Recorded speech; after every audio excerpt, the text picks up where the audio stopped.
I think at the end of the day, this is a relationship business, right? We take care of clients. Clients trust us to take care of them. And technology is important. AI is probably going to become increasingly important in some ways, but I don't think any of that replaces the need for the personal connection that we have with our clients.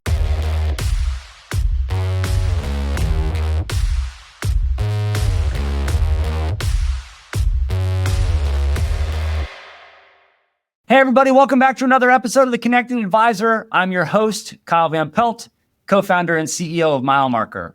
And today on the show, we have Andy Peters. Andy is a partner at Goldstein Advisors. He's a proud Wisconsin Badger, and he's a father of two. Andy, thanks for joining the show. Thanks for having me, Kyle. Yeah, absolutely. Absolutely. I'm excited for the conversation. So I ask everybody the same question to start this conversation off. I think it's a great launching point. So after hundreds of these conversations on air and off air, I've found everybody has their own unique path to this industry. Some people, it's a really traditional path. They might follow in family footsteps. Some people were doing something completely different and they come in this industry through the side door. But what I've found is whether your path is traditional or untraditional, everybody has what I refer to as a money moment. And that's the moment in your life where the light bulb went off and you decided, this is what I want to do. Whether I'm coming in the side door or following the traditional path, this is it. This is what I want to do with my career. So Andy, for you, what was that money moment that led you to sitting in the chair you're in right now? That's a fantastic question. So I would say that my path into this business and in this industry was certainly non-traditional. So always had an affinity for accounting and finance, went to University of Wisconsin, as you mentioned, proud Badger here, graduated from our business school with a degree in accounting and risk management. To be totally honest, I never really had an aspiration to become a financial planner. You went into a couple different finance and accounting related roles, ended up really in the consulting sphere, both at a local healthcare tech company called Epic that I would imagine a good number of folks are familiar with, doing finance consulting with hospital CFOs and other executives.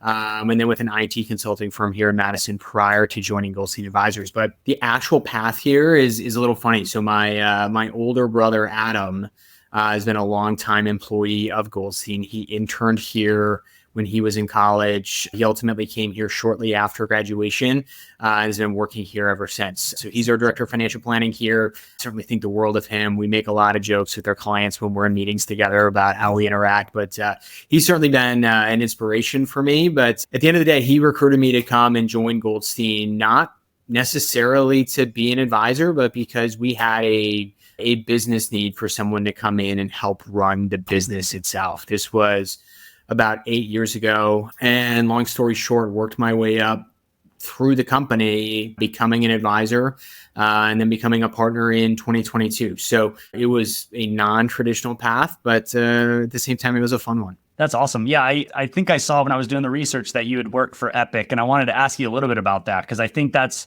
maybe one of the most successful companies most people have never heard of before. And I think completely bootstrapped or 100% owned by the founder. It's both.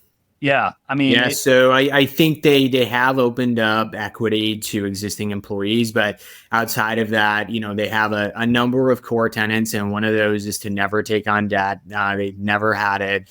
I think you said it perfectly. They're one of the most successful companies that most folks have never heard of, yet one of those companies that most folks have interacted with at some point in their lives, whether it's the MyChart app. So, I guess taking a step back, Epic is an electronic health record software company and covers a lot of different hospital networks, private clinics. So essentially that electronic health record that all your data gets stored on, that you use to access all of that. So of course it's wildly popular here in Madison proper, in Wisconsin, but also across the country and across the globe. So I was there for a while doing financial consulting with their onboarding clients. So essentially, when they first roll out Epic software, they do billing, their entire revenue cycle through all of it. So we would guide hospital executives through that process, ultimately making sure that charge capture was on pace and that hospital revenue and profitability didn't suffer as a result of implementing the software. But yeah, it's a fantastic company. I think when I was there, they may have had 2,000 employees. They're up to 12,000.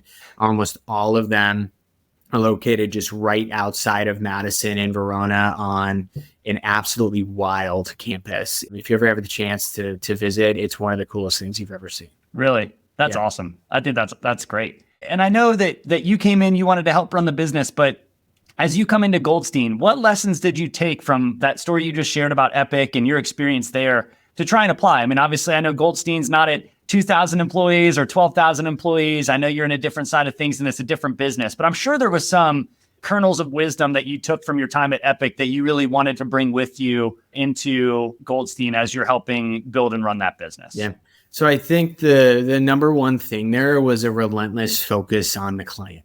Epic did a phenomenal job of making sure that the client was always first. Everything was being done in a client-centric manner.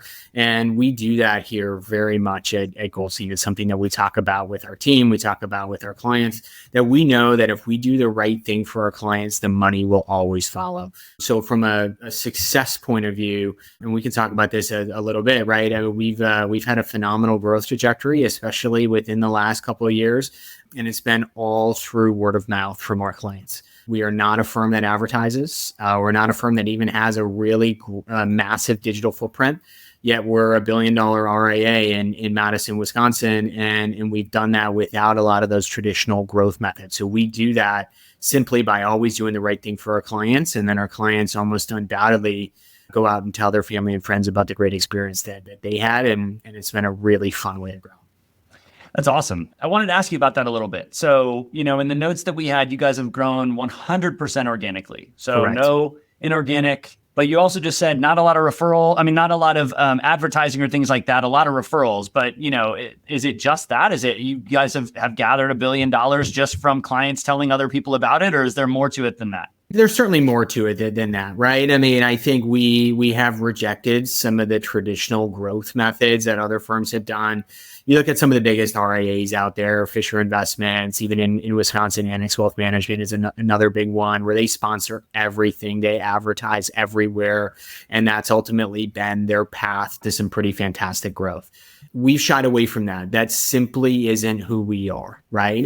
The relentless focus on the client is a number one, but also our involvement in the community. So Madison is a big little town, for maybe lack of a better way to describe it, where everybody seems to know everybody, right? Madison proper is about 250,000 people. If you include all the suburbs in Dane County, we're probably 400,000 or 500,000. So it's a big enough town where there's a lot going on here, but a small enough town where you're not really too far removed from anybody and everybody around. On top of that, we have a couple folks on our team that we have tasked with relationship development and a little bit of business development as well. Their roles, I think, are unique, where their job is simply to go out and build relationships with folks. It isn't to sell them anything. It's simply to get to know them. And if and when the conversation comes up and it makes sense for us to get connected and see how we might be able to help them, it's a natural fit. Philanthropy has been a big thing for us too. And I would say that that's not really a means of business development. It's a means of doing what we think is right for our community. So Madison is one of the most charitable areas in the country. With the University of Wisconsin, the state government, there's a lot of not-for-profits around. A lot of what we do is actually centered around and connected back to the University of Wisconsin. So some of the biggest charities we support are tied to some big names that you would know in and around Madison, but ultimately support the UW Carbone Cancer Center, for example. A lot of us are on charitable boards in and around Madison, and of course we support those organizations as well. But I think that footprint, that connectedness, plus that focus on our clients has been really our growth engine. And we've never felt the need to go outside of that because we have all the growth we can handle as it is. That's awesome. I love that.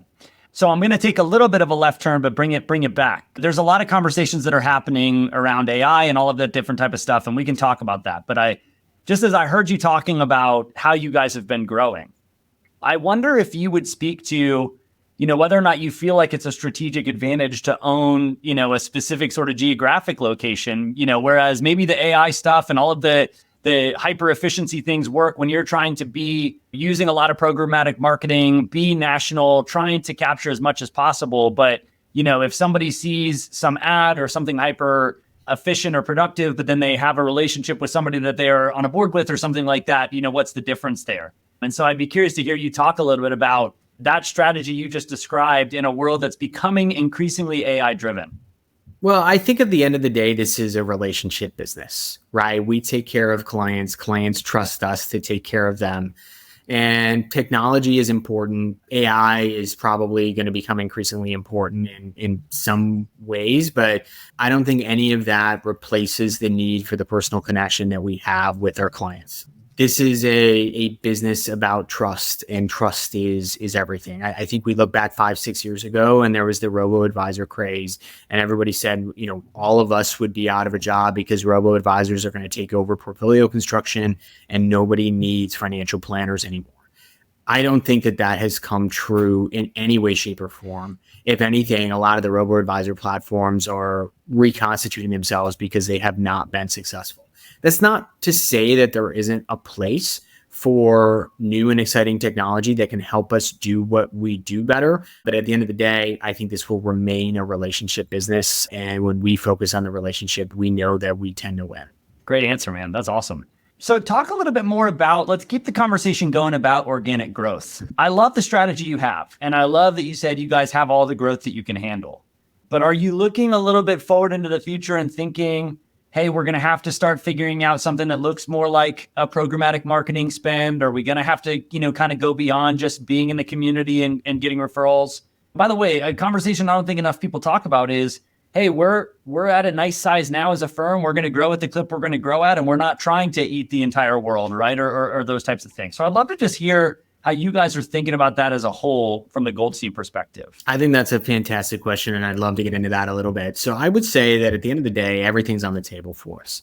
We love what we do, and I love to evangelize about how we do it. And at the end of the day, I also think that the more folks that we serve in the way that we do it, the more people that get to benefit from that. So we certainly aren't looking to cap our growth in any one particular way. I would just say that we become very good at the way we've done it. So I'm a big fan of leaning into what works. Yeah. So I tend to be maybe a little skeptical about trying all the things that seem to have worked for everybody else, but don't quite seem to dovetail into our brand or the way that we do it. But we're constantly bringing on new talent here. We're constantly evaluating new things. And if and when it makes sense to course correct or to strategy shift, we're going to do that. So if it's ultimately going to be some form of marketing, I'm open to it. I don't hate the idea. We just simply haven't done it. And I would say that the way, if and when we do it, the way we do it will be different than everybody else. And that's kind of just simply the path we like to take. We've talked a bit about the fact that we've grown 100% organically, right? And as you look at some of the other growth rankings out there, we're often being compared to people that are doing massive internal M&A, right? The tuck-ins, the other acquisitions. That's not off the table for us either, but we've been highly, highly choosy in terms of who we want to partner with. The last thing I want to do is acquire another firm or bring on a couple other advisors that wreck the culture and everything that we have built here. Because to me, culture is everything. Culture defines how we work internally. It defines our standards. It defines how we want to do everything. And I would rather never grow at all rather than grow and lose our identity in that sense. So just want to be really intentional and really thoughtful about how we do that. But with that said, we've certainly had a lot of interest from other firms that are saying, you guys seem to be doing something right. We would love to get involved with you and to see how maybe we can grow the way you've grown, or we can look at the systems that you've built, or we'd love to be able to replicate the client satisfaction that we've generated here. And we said, okay, let's have those conversations, but we simply haven't found the perfect fit for other folks coming on board yet. Very cool. So, it sounds like, and some people have heard me say this before, I feel like right around where your firm's at, assets wise and growth wise, you get to what I call the sell or scale fork in the road, right? Where it's, you're at this great place where I'm sure that there's people knocking on the door saying, we'd love to plug you into our big platform. That would be great. It would be awesome. Or you start to look at the path of, what if we become one of those platforms, right? What if we believe that we have, systems figured out, we have repeatability figured out, we could install this playbook in other firms or things like that. And then, you have to kind of go for it. Right. And so it sounds like you guys are at that fork in the road and you're starting to try and determine, how you want to approach that question and answering that question. Yeah. And I think at the end of the day, we're going to look to continue to scale this. Like I mentioned earlier, we have such a phenomenal team here at Goldstein, from our client service staff to our business development team, to our advisors, to our investment team. It is just top notch all around the board. And there's just something exciting and a buzz about what we're doing, and the ability to scale it becomes hyper evident every single day. But like I said, we want to have really intentional growth. We don't want growth for growth's sake. That would probably water down the end product, and the clients come first. And we're always going to follow that mantra that when we take care of the clients, the money will follow. We're not concerned about that at all. So we never want to get that cart ahead of the horse or start making decisions simply to grow our business by losing our core identity or at the end of the day, why, for whom we're doing it. I love that. I've just been a proponent for a while that the pie is big enough. Like, some people think this is zero sum, but I think that an abundance mindset works pretty well in this business, because one of the challenges we have as an industry is that there's actually more demand for advice than we can supply, either because, the assets aren't there to where you can serve those people profitably, and everybody's trying to figure out how can we serve more households profitably, those types of things. But when you look at the demographics too, of like the Google searches and all of that type of stuff, the demand for advice is going up and to the right. And yet the number of people becoming planners or becoming advisors is not keeping pace. So I think the pie is plenty big enough for you to not grow for growth's sake and still build a really wonderful business. I totally agree. We find that there really aren't that many people that we bump up against in competitive situations here. We know, of course, almost all the bigger players in and around Madison. And I think you mentioned it, and then you said it perfectly, the abundance mindset, knowing we can grow this together. We don't need to cut each other down in order to try to win business. If anything, we can lift each other up and to try to improve the quality of the output, improve the client experience together. That's going to benefit everybody. And you mentioned some things in terms of demographic changes, and that's 100% right as well, right? The average financial advisor is something like late 50s, no succession plan, will probably age out of doing this or potentially die at their desk, right? Because they simply never want to walk away. But the growing demand for advice is getting bigger every single day. And that's what we find. I would say there may be some things that begin to get commoditized in our industry. And that's something that we're always really aware of to make sure that we can recognize what's table stakes and where we really want to grow strategically. So this is something we talk internally as a team very frequently, where good financial planning, good investment management, so like well-constructed portfolios, things that are being done tax efficiently. From my perspective, those are all table stakes, right? Some folks may try to compete in that level, but if we're not doing that right, we've lost the plot. So where we've leaned in heavily really is in the tax side. So you didn't mention this earlier, but I'm a licensed CPA, which is something that's fairly uncommon in our industry. Yeah. I would say that over the next couple of years, I would imagine it's going to get increasingly more common. The tax impacts of everything we do here cannot be viewed in a vacuum. The types of answers that a lot of advisors give of go talk to your tax advisor, those answers don't work anymore. We are in the driver's seat with our clients with access to the deep knowledge of their personal situation, of what has come before and what's going to be coming in the future, where there is nobody better positioned to do tax planning than their financial planner. So we're bringing that expertise in-house. Of course, I do a lot of that here myself, and we have found the demand from our clients for that type of service is astronomical. You segged perfectly into something I wanted to ask you about, because I saw that there is a lot of accounting background for folks at your firm, and there's a high demand for advice, but there's a high demand for additional services, estate planning services, tax services, and I think I've chatted with some people about this too.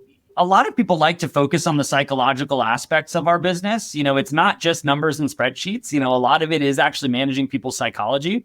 Yes. And I've long held the belief, I've never been able to put the dots together, but I've long held the belief that if somebody musters up the courage and trust with you to share their deepest hopes and dreams and fears about money and all of this type of stuff, and you get to this really good place with them, and then they have a question and you're like, oh, all of that you just shared, you need to go share that with another person, and they are really good at the tax aspects of it. So it's like, go open yourself up to 2, 3, 4, 5 other professionals when it's like, man, it was hard enough for me to do this with one person, so why can't you just get those answers for me? Why can't you just do that for me?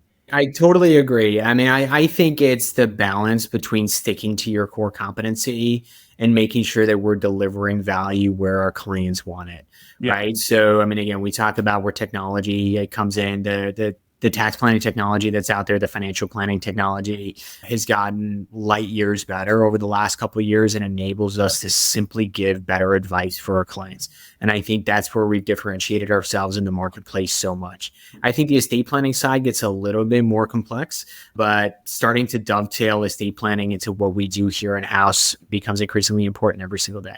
So I want to touch on something you started to hit there, which is the balance of staying within your core competency, but also being a place. And, I've seen some firms where maybe the advisor is more like a quarterback, right? And inside the firm, they've got the people who are experts at the tax planning and everything, but you're not necessarily providing that problem I just talked about of, hey, you shared everything with me, but now you got to go share that with somebody else. Like, I understand what you need. I'm going to go work with the experts to get what you need. And this is a one-stop shop.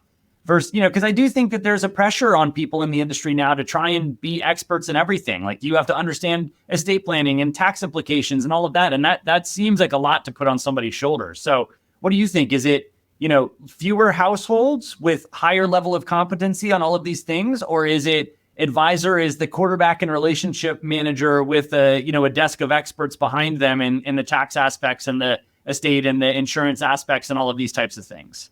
I think it's really hard to necessarily paint everything with one brush or the other, but I think it's the right question to be asking, right? This is something we say very often, that we can't be everything to everyone. If we do that, we're simply going to fail in everything that we try to do. So we try to stick to those core competencies where we have the really deep skill set, where it's not going to be automated away by AI or other types of tech tools.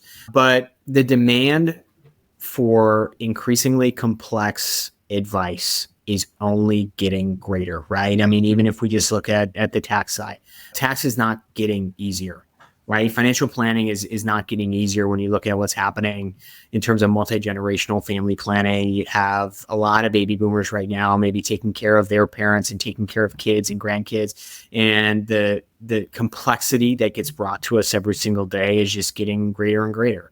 And at the end of the day, that's okay. That's where we thrive, right? If somebody comes in with an ultra simple situation, they have a 401k, they don't have a lot of deep planning needs, there's probably not a lot of value we're going to be able to add there. But the more complexity of a particular client situation, the more value we're going to be able to add. And that's where we also have a lot of fun. We also want clients that are going to be really deeply engaged with us. I love when clients reach out all the time with every financial planning question under the sun. That means they value what we have to offer, right? I never view it as a hardship. So when clients are really highly engaged and love what we have to offer, it's a really symbiotic relationship. Great answer, man. I love that. I think that's a good way of thinking about it. It's fun to have these conversations for me too, because you just see the sands shifting of how it all works, right? And the industry is evolving so quickly. And I think you're right. As people become more educated, there is a demand for more and more, and they're expecting more. Well, and I think that's ultimately where we're going, right? I think in our industry, there was a long conversation for maybe 10 plus years about fee compression, right? Robo-advisors are coming for your fees. And of course, there might be some truth to that, but at the end of the day, I think the real compression is coming in, that clients are demanding and expecting a higher touch service, a greater level of competency in terms of what we're delivering, and the ability to do more all the time. And that's where we've positioned ourselves. I don't want to be in a position where we compete on price. You're always going to be able to find what somebody does for cheaper somewhere. And if that's what folks want, there's plenty of places to go. But if they're looking for really deep competency, I think we've developed a phenomenal niche there. Awesome. This podcast is brought to you by Turncast. We make game-changing content for fintech and financial services companies. Learn more at turncast.com. Hey, this is Judd Mackerel. Thanks for listening to this show. I just wanted to ask you one question. What's your technology and data strategy for 2025? If you can't clearly answer that question, I'd love to talk.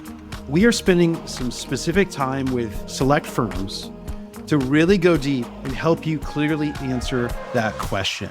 We believe that it's one of the things that often holds back firms from really achieving their potential, from really achieving growth, and really getting a lot of the things in the position that they need to be. The things that are holding up the way that you scale, like your workflows, how you manage data around your revenue, how you report all of that to your advisors, and getting clarity in all those things. I'm sure there's a lot of very specific things to your business that are really important as well, and we'd love to talk about that. If this is interesting to you, hit me up with an email. My direct email is jud@milemarker.co, and I'd love to hear from you, hear what you're working on, hear what your strategy is, and see if there's an opportunity for us to help you get more clear on that strategy in 2025. Thanks. Let's talk a little bit about technology. I love to scratch that part of my brain.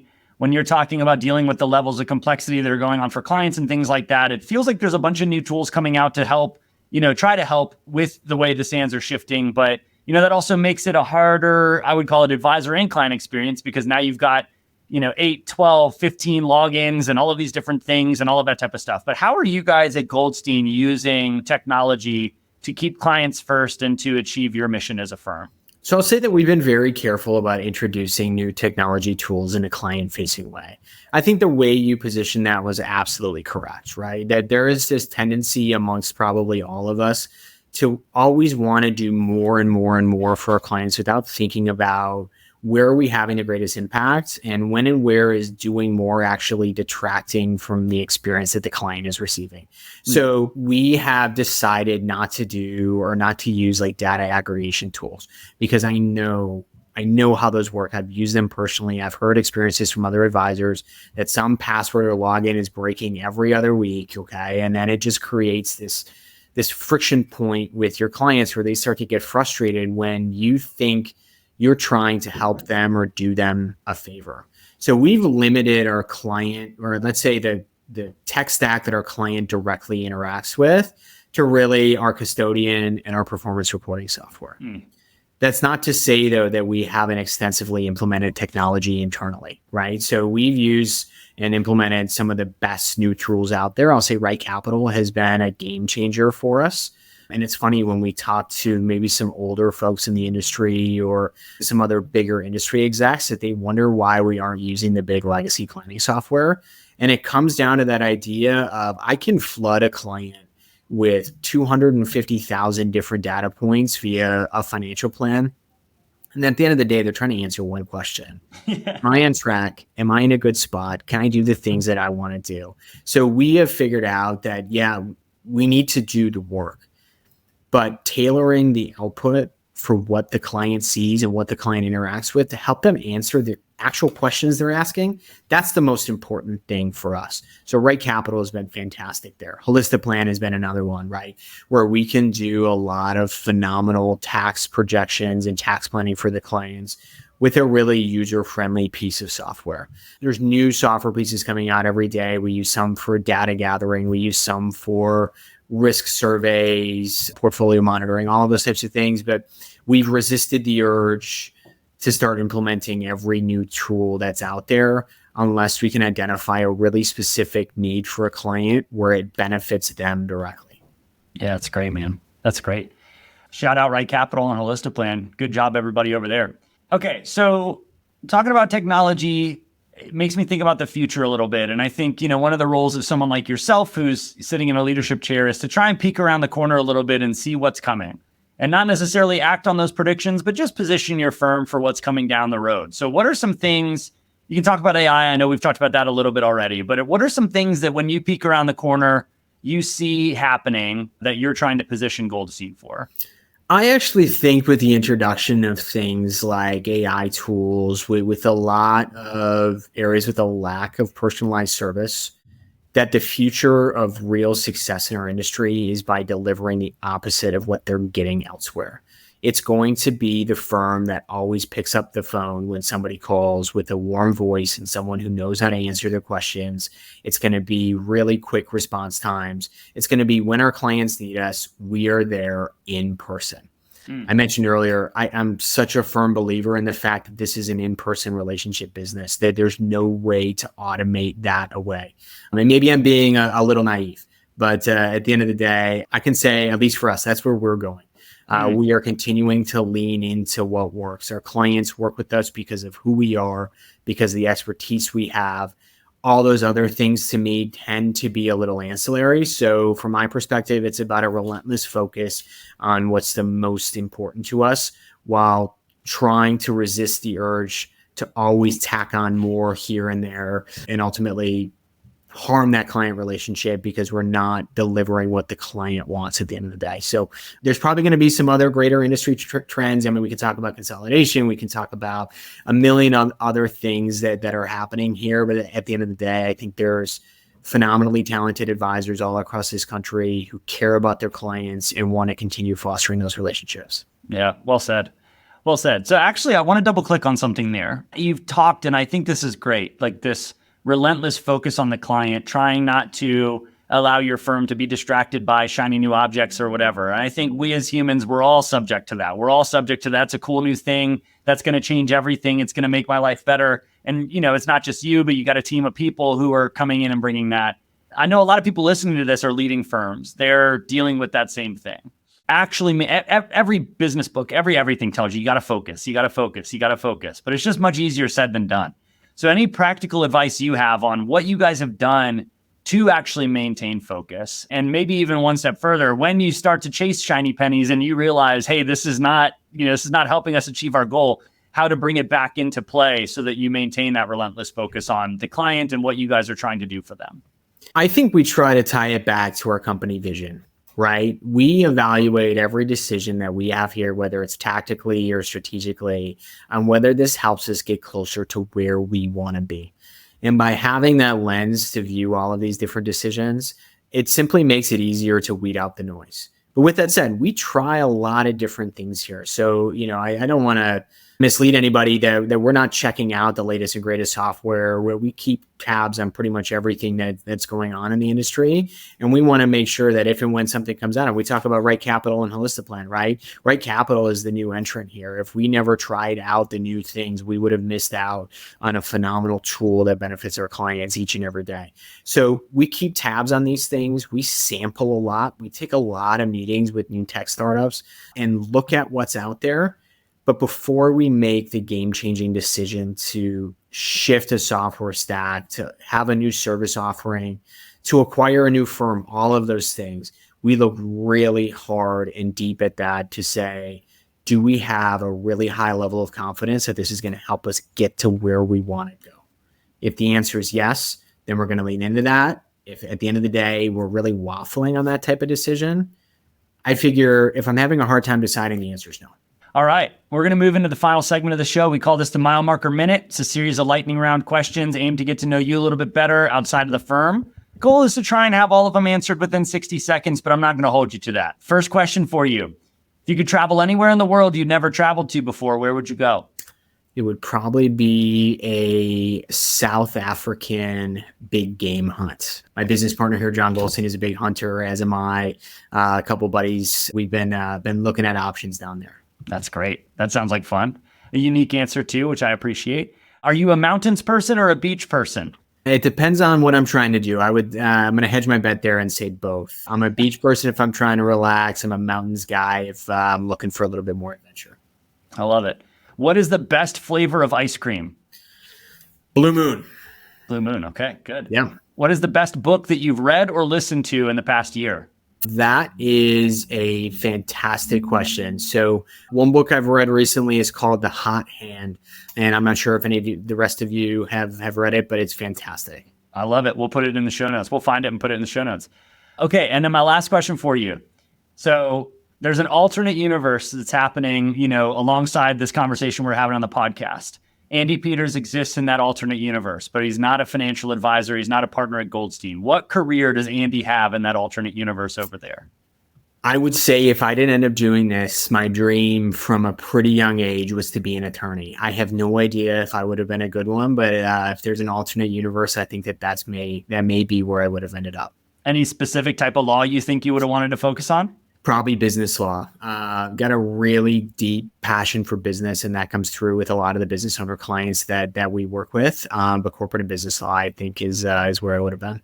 You nailed it, man. Excellent job. Thanks so much for coming on the show. I think there's a lot of wisdom dropped in this. And I will highlight this and say, I think a lot of advisors would put their hand out there and say, we want to have relentless focus on the client. But I think even in this conversation, you brought it back to almost everything that you were talking about. And I think you're walking the walk, not just saying that you want to do that. And to your point, I think most people do care about their clients. I think most people do care about doing what's right for them. But I really saw that, and I saw that was what was driving your answers on this podcast. It seems like it's what's driving your decisions at the firm, and I commend you for that. So thanks for coming on and sharing that vision and telling us about your firm and sharing all the insights and wisdom that you've garnered through that experience. Thanks, Kyle. Appreciate you having me. Absolutely. All right, everybody, that's been another episode of The Connected Advisor. Please make sure you click follow or subscribe wherever you're listening to or watching this. And if you'd be kind enough, leave us a review so that more people who haven't ever heard of this podcast can find great conversations like this one with Andy. But until the next episode, enjoy every mile.